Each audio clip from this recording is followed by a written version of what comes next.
myself Shashi Prajapati. पहले के ज़माने में गर्ल्स को पीछे माना जाता था, बॉयज़ को आगे, और गर्ल्स को हिंदी मीडियम में पढ़ाया जाता था, बॉयज़ को इंग्लिश मीडियम में, और दोनों के बीच में डिस्क्रिमिनेशन किया जाता था। ऐसा क्यों किया जाता था? जो अभी थोड़ी देर पहले बता रहा था मैं, वही गर्ल्स को इसलिए हिंदी में पढ़ाते थे कि थोड़ा उसको लिखना पढ़ना आ जाए, घर में कोई बवाल हो तो लेटर लिख दे, ठीक है मायके से लेटर लिख के मम्मी को भेज दे, इतने के लिए पढ़ा देते थे। अब जब पता चल गया कि उसको जॉब पे जाना है, अच्छे स्कूल में उसको अपने बच्चे को पढ़ाना है फ्यूचर में, तो उसे इंग्लिश पढ़ना पड़ेगा। और इंग्लिश अब पूरी दुनिया पढ़ रही है बेटा, इंडिया में नहीं, गांव में भी जो स्कूल हैं वहाँ भी इंग्लिश में अच्छी पढ़ाई हो रही है। और आज 14 सितंबर है, हिंदी दिवस है, हिंदी हमारी भाषा है, बहुत अच्छी बात है। लेकिन पूरी दुनिया जो है ज़्यादा से ज़्यादा लोग इंग्लिश बोलते हैं। तो जब हम इंग्लिश सीख जाते हैं, जैसे इंडिया में आपको अगर हिंदी आती है तो एक दो स्टेट छोड़कर पूरे इंडिया में कहीं भी आप जा सकते हैं, इसलिए सबको हिंदी आती है। लेकिन मराठी, अवधी, भोजपुरी, बंगाली सबको नहीं आती। जैसे इंडिया में हिंदी ज़्यादा से ज़्यादा लोग जानते हैं, ऐसे पूरी दुनिया में, पूरे वर्ल्ड में ज़्यादा से ज़्यादा लोग इंग्लिश जानते हैं। तो इंग्लिश की पढ़ाई हमारे लिए बहुत फ़ायदेमंद है। और दूसरा जो टेक्निकल एजुकेशन है, मेडिकल का, इंजीनियरिंग का, और भी बहुत सारे अकाउंट वगैरह के, वो इंग्लिश में ज़्यादा अच्छी किताबें हैं, इंग्लिश में ज़्यादा राइटर्स हैं, बहुत सारे दुनिया के रेफरेंस मिल जाते हैं, इसलिए इंग्लिश का फ़ायदा है। तो अब लड़कियों को भी लोग इंग्लिश में पढ़ा रहे हैं। और मुझे तो लगता है 5-10 साल बाद हिंदी, मराठी जितने भी स्कूल हैं, एक भाषा रह जाएगी आपके पास। जैसे आप एक सब्जेक्ट हिंदी पढ़ते हो, एक मराठी पढ़ते हो, आने वाले टाइम में हिंदी, मराठी, गुजराती, ये स्कूल बंद हो जाएंगे, रह ही नहीं जाएंगे, कोई पढ़ेगा ही नहीं। आज भी वो स्कूलों में बच्चे बहुत कम हो गए हैं। और किसका क्वेश्चन है? Myself ऋषिका पाठक। सर, वो लोग जो ड्रग्स लेते हैं वो आखिर क्यों ड्रग्स लेते हैं, खुद को ही क्यों मारना चाहते हैं? ड्रग्स बेटा इसलिए लेते हैं, जिसको कॉन्फिडेंस कम होता है वो आदमी नशा करता है। कभी ध्यान से सुनो मेरी बात, ध्यान से सुनो भाई साहब। जैसे आपको कॉन्फिडेंस कम है, मेरी बात समझ में नहीं आएगी तो आप पीछे देख रहे हैं, समझ में आती तो इतनी अच्छी बातें हो रही है, आप पीछे देखते ही नहीं। जिनको कॉन्फिडेंस नहीं होता, डरे हुए लोग होते हैं, वो लोग ही ज़्यादातर नशा करते हैं। अब मैं ऐसे ही बता रहा हूँ, आपने सोसाइटी में देखा होगा, अपने रिलेटिव्स को देखा होगा, घर में भी देखा होगा, हो सकता है किसी ने, जो लोग दारू पीते हैं, जब वो टेंशन में होते हैं तो ज़्यादा दारू पीते हैं। कोई बीड़ी पीता है तो जब टेंशन में रहता है तो ज़्यादा बीड़ी पीता है। ऐसे कोई सिगरेट पीता है तो जब वो टेंशन में रहता है तो सिगरेट ज़्यादा पीता है। ऐसे ही जब कोई तंबाकू खाता है तो जब वो टेंशन में रहता है तो बार बार तंबाकू खाता है। और आपने देखा होगा बहुत सारे लोग ऐसे कहीं बैठेंगे तो ऐसे ऐसे ऐसे ऐसे पैर हिलाते रहेंगे, ऐसे ऐसे पैर हिलाते रहते हैं ना, कोई हाथ हिलाता रहता है। ये सब कम कॉन्फिडेंस की निशानी है। जिसको कॉन्फिडेंस ज्यादा रहेगा वो एकदम शांत रहेगा। जैसे क्लास में टीचर कोई क्वेश्चन पूछती है तो जिसको नहीं आता वो बच्चे क्या करते मालूम है? सभी टीचर क्वेश्चन करने वाली है तो जिनको नहीं आता ऐसे करते रहते कि टीचर से नजर ना मिल जाए, और जिनको आता है शांति से ऐसे बैठे रहते। क्यों? कॉन्फिडेंस है। ऐसे ही जिनका सेल्फ कॉन्फिडेंस कम होता है उन्हें लगता है नशा करने से मेरा कॉन्फिडेंस बढ़ जाएगा, नशा करूंगा तो मेरा कॉन्फिडेंस बढ़ जाएगा, इसीलिए वो लोग नशा करते। तो जो लोग भी नशा करते हैं उनसे आप लोग घृणा मत करो, कभी उनको बुरा मत कहो। उनको आप क्या कहो? आप ईश्वर के बनाए हुए हो, आपका भगवान पिता है। जैसे एक पिता घर में है ऐसे हम सबका पिता भगवान भी, आप उसकी संतान हो।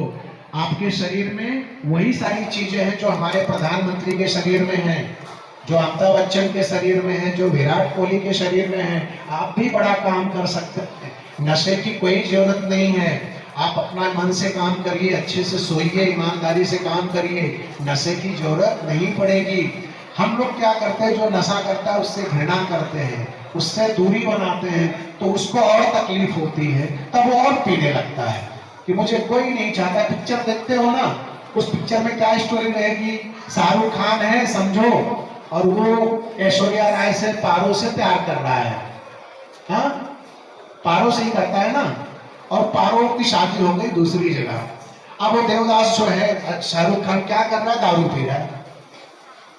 कॉन्फिडेंस गया ना। ऐसे बहुत सारी पिक्चर में अजय देवगन भी पी रहा है, किसी पिक्चर में अमिताभ बच्चन भी पी रहा है, तो हम लोग वो लोग की कॉपी करते हैं, जबकि वो लोग सच में दारू नहीं पीते, वो एक्टिंग कर रहे हैं, क्योंकि वो शराबी का रोल कर रहा है। और अंत में क्या होता है शाहरुख खान का देवदास में? जवानी में मर जाता है, माँ बाप भी छूट गए, जिसके लिए दारू पिया वो भी छूट गई, फायदा क्या हुआ? कुछ नहीं। तो ऐसे ही जो लोग शराब पीते हैं उनके प्रति हम लोगों को सिंपैथी रखनी चाहिए, उनको समझाना चाहिए, उनसे झगड़ा नहीं करना चाहिए। उनको झगड़ा करके बोलोगे कल से दारू पिया तो घर में नहीं घुसोगे, कल से बीड़ी पिया तो ये नहीं करने दूंगा। और आज आप लोगों को एक चैलेंज दे रहा हूँ, जिसके घर में मम्मी पापा दादा दादी कोई भी तंबाकू खाता है तो तंबाकू छुड़ाओ और मेरे से 1000 रुपया कैश इनाम लेके जाओ 3 महीने के बाद। नहीं तो 1 हफ्ते के लिए छोड़ दिया दादा और तुमने मिलकर, और मेरे से आके कहा कि छोड़ दिया 1000 दे दो, और 8वें दिन फिर तंबाकू खाएगा। 3 महीना नहीं खाएंगे तंबाकू, जिस दिन 90 डेज हो जाएगा, 91 जिस दिन आएगा आगे उससे 1000 तंबाकू का। सिगरेट का 1200 रुपया। कोई किसी पापा सिगरेट पीते हैं, बोलना पापा छोड़ दो 90 डेज, 1200 रुपया मिलेगा, और 90 डेज नहीं बाद में भी छोड़ के रखना है। और अगर कोई समझ गए ना, देखो कितना नशा फेमस हो गया है हमारे देश में कि मैं खाली ऐसा कर रहा हूं तुम समझ जा रहे हो, मतलब कितना नशा हमारे देश में है, कितनी गंदी बात है। आपको बोलना चाहिए नहीं पता सही क्या है, लेकिन हमारा बैड लग है कि हमारे देश में बच्चों को भी पता है इसका मतलब ड्रिंक करना। कोई अपने घर में ड्रिंक करने वाले को छुड़ा देगा तो बहुत बड़ा 5000 आफ्टर 90 डेज 5000 रुपए मिलेंगे। अब आपको छोटा मोटा आइडिया दे रहा हूँ कैसे छुड़ाना है। किसी के पापा घर में समझो पीते हैं, तो बोलो पापा आज मेरा भी मन कर रहा है, बहुत बढ़िया आप पीते हो मुझे भी पिलाओ, तो डांट के आपको भगाएंगे, बोलेंगे पापा मुझे भगा रहे हो, इसका मतलब खराब चीज है तो खुद क्यों पी रहे हो। ऐसे बीड़ी पी रहे थे, बीड़ी छीन के पी लेना, पीने नहीं देंगे आपको, खाली एक्टिंग करना। तंबाकू खा रहे तो तंबाकू छीन लेना, लाओ मैं भी खाती हूँ या खाता हूँ, ऐसे पीछे पड़ना, पैर पकड़ लेना, नहीं पापा पैर पकड़ना छोड़ूंगा नहीं, मेरी कसम खाओ, मेरे सर पे हाथ रखो, इमोशनल ब्लैकमेल करना, रो देना। एक्टिंग क्यों तुम लोग करते ही मुझे मालूम है, तुम लोग कभी भी रो सकते हो, मुझे पता है एक्टिंग करके। रो देना कि अगर नहीं छोड़ोगे मैं पढ़ाई छोड़ दूंगी, स्कूल ही नहीं जाऊंगी।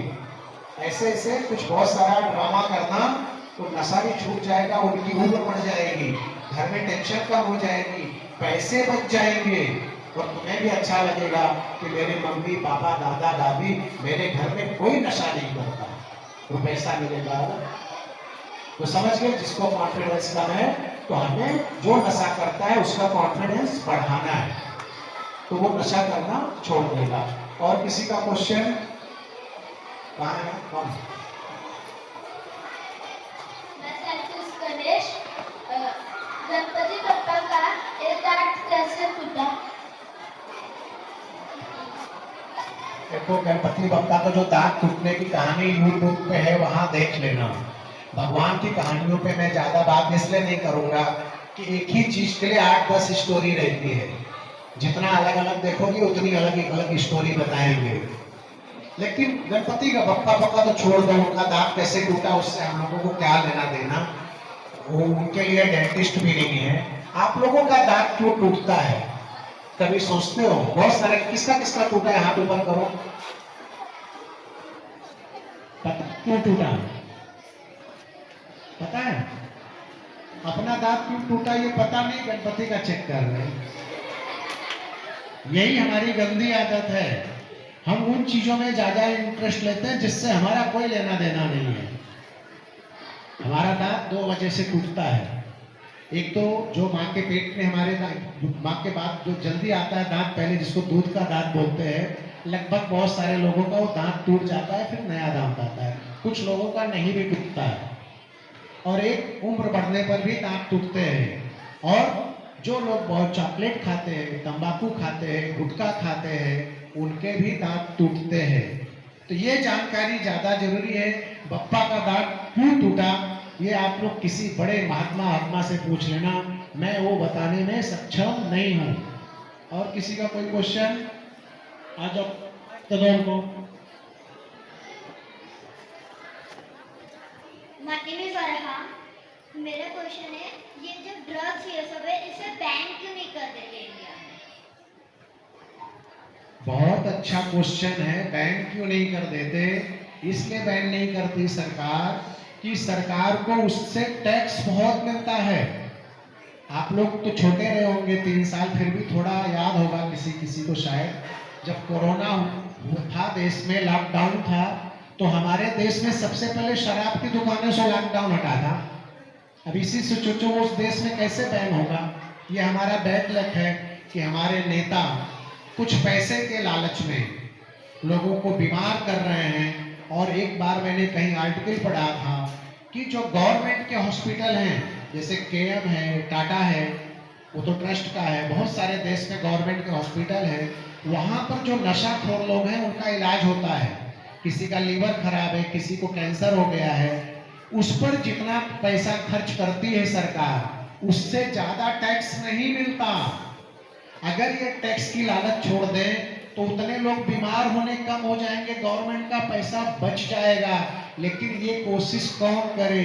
कहानी सुने हो ना कि वो शेर के गले में घंटी कौन बांधे, ऐसी कोई कहानी है ना, तो वो चक्कर है। इतना पैसा सरकार खर्च करती है लोगों के फ्री इलाज में, कैंसर के लिए, किसी का गला खराब हो गया है, किसी का लीवर खराब, किसी का किडनी, किसी का फेफड़ा, जो क्या बोलते हैं उसको, गांजा वगैरह पीते हैं, सिगरेट पीते हैं, उस पर बहुत पैसा गवर्नमेंट का खत्म होता है।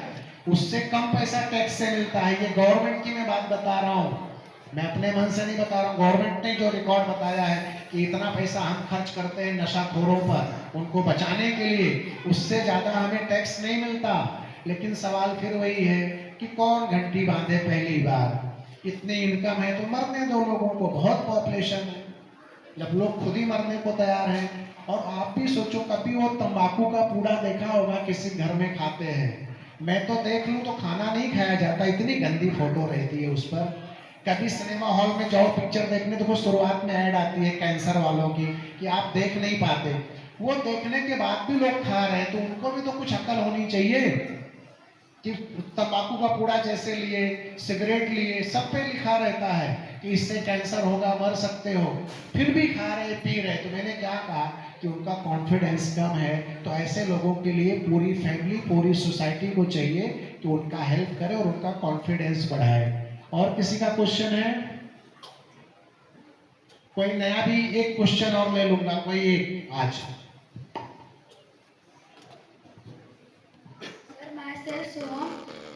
ज़्यादा करके लोग बोलते हैं कि फैक्ट्री बंद करनी चाहिए क्योंकि एयर पोल्यूशन होता है, लेकिन जो गवर्नमेंट लोग होते हैं फैक्ट्री में काम करते हैं, उनको नौकरी कहाँ पे मिलेगी फिर?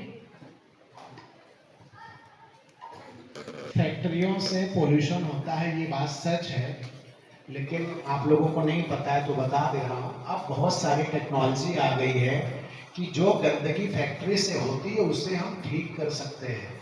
जैसे कंपनियों से गंदा पानी निकलता है तो वहाँ पर ऐसे फिल्टर आ गए हैं कि उस फिल्टर को लगा दो तो वो पानी साफ होकर घरों में यूज हो सकता है, फिर से उसी फैक्ट्री में यूज हो सकता है।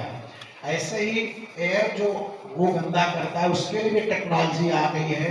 तो कोई भी हम ये काम, जैसे घर में एसी लगाते हैं, घर के अंदर ठंडा है, लेकिन उससे जो गर्मी बाहर निकलती है वो भी पोल्यूशन करती ही है।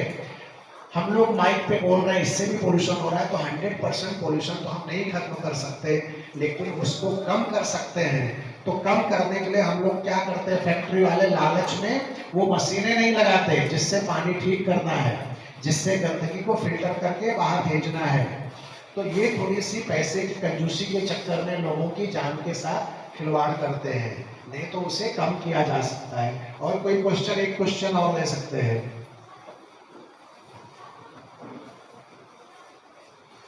सर मैं शिवम, मैं अर्थ अपनी किस चीज से बनी है? अर्थ अपनी किस चीज से बनी है?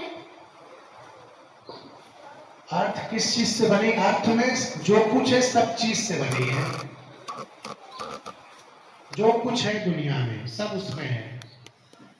जितने लोहा, पीतल, तांबा जो कुछ भी है, जितने भी, सब उसमें है। पानी, ऑक्सीजन, गैस जो हम लोग घर में है वो भी जमीन से ही लेते हैं। सब कुछ इसमें है, किसी एक चीज से बनी ही नहीं है। और तो और छोड़ो, हम लोग भी उसी से बने हैं। ये पेड़ पौधे भी उसी से बने, कुछ देर पहले मैंने बताया था। सिर्फ उसी से बने ऐसा नहीं है, उससे बने हैं। इसीलिए हम लोग उसमें आसानी से मिक्स भी हो जाते हैं। कोई चीज देखो, कोई प्लास्टिक को छोड़कर वो जल्दी नहीं होता। नहीं तो कोई भी चीज जमीन में डालो, कुछ साल बाद देखो तो वो खत्म हो जाता है। एक चीज नहीं खत्म होता। मुझे याद आ गया, श्रीकांत सर थे गांव में, मैं गांव गया था 2 साल पहले, 3 साल हो गया, कोरोना में। तो ये कहीं से पिज्जा लेकर आए, तो मेरे मन में ऐसे आया कि एक्सपेरिमेंट करते हैं। ध्यान से सुनो तुम लोग जो पिज्जा खाता है। तो मेरे मन में आया एक्सपेरिमेंट करते हैं। हमने 1.5-2 फीट का गड्ढा खोदा और गड्ढे में पिज्जा को डाल दिया, चटनी के साथ में, उस पर जो कुछ रहता है। और 5-6 दिन के बाद फिर से गड्ढा खोदा, वो जैसे डाला था वैसे ही था। इसका मतलब मट्टी भी उसको गला नहीं सकी, कीड़े भी नहीं लगे थे। तो जिस चीज को मट्टी भी नहीं गला सकती, आपका लीवर कहाँ से उसको अच्छे से डाइजेस्ट करेगा? तो जो लोग पिज्जा खाते हैं, मत खाया करो। प्लास्टिक का छोटा भाई बहन समझो उसको। साल में 1 आध दिन खा लो, अलग है, लेकिन अगर जिनको थोड़ा शौक हो पिज्जा खाने का, और नहीं तो दे रहा हूँ, कोई घर से लेके आ जाना 1 आध दिन। यहाँ सबके सामने जमीन में हम लोग गाड़ेंगे, 5 दिन बाद निकाल कर देखेंगे उसकी क्या हाल है। तो आपको भरोसा हो जाएगा कि जब ये जमीन उसको नहीं पचा पा रही तो हमारा ये स्टमक, लीवर कैसे ठीक करेगा। और कोई क्वेश्चन? 12 बजने को 2 मिनट बाकी, 3 नहीं, आपने पहले पूछा है ना। सर, हम खाली अर्थ में कैसे ऑक्सीजन ले सकते हैं, अर्थ के बाहर क्यों नहीं? ऐसा नहीं है कि अर्थ के बाहर ऑक्सीजन नहीं है। हो सकता है कहीं हो, हमें पता नहीं है। हो सकता है कहीं और हो, हमें पता नहीं है। जहां भी पानी होगा वहां ऑक्सीजन होगा। तो अभी हम लोग चंद्रमा के अलावा और कहीं ढंग से पहुंच नहीं पाए, वो तो हमारा ग्रह है। तो जिस ग्रह पर भी पानी होगा, मंगल के लिए बहुत सारी दुनिया कोशिश कर रही है, तो जिस ग्रह पे पानी होगा वहां ऑक्सीजन होगा। तो पृथ्वी की हमें जानकारी है, और जगहों की हमें अभी पूरी पक्की जानकारी नहीं है। हो सकता है कहीं हो भी, हो सकता है ना भी हो। इसका कोई दावा नहीं कर से। जो ज्योग्राफी वाले अनुमान लगाते हैं कि यहाँ नहीं होगा, यहाँ होगा। और किसी का कोई क्वेश्चन? लास्ट, ठीक है। ये आज की पहली मीटिंग हम लोग यहीं समाप्त करते हैं। आपने ध्यान से सुना। अपने खुद के लिए सब लोग ताली बजा लो जोरदार। और 3 बार सब लोग बोलेंगे जय हिंद। जय हिंद मैं बोलूंगा तो मेरे पीछे जय हिंद बोलेंगे। जय हिंद, जय हिंद, जय हिंद, वंदे वंदे वंदे। भारत माता की, भारत माता की, हम सब की, जोर से, हम सब की, पूरे कल्याण की, पूरे महाराष्ट्र की, पूरे इंडिया की, पूरी दुनिया की, पूरे यूनिवर्स की, यूनिवर्स के बाहर के यूनिवर्स की। Thank you.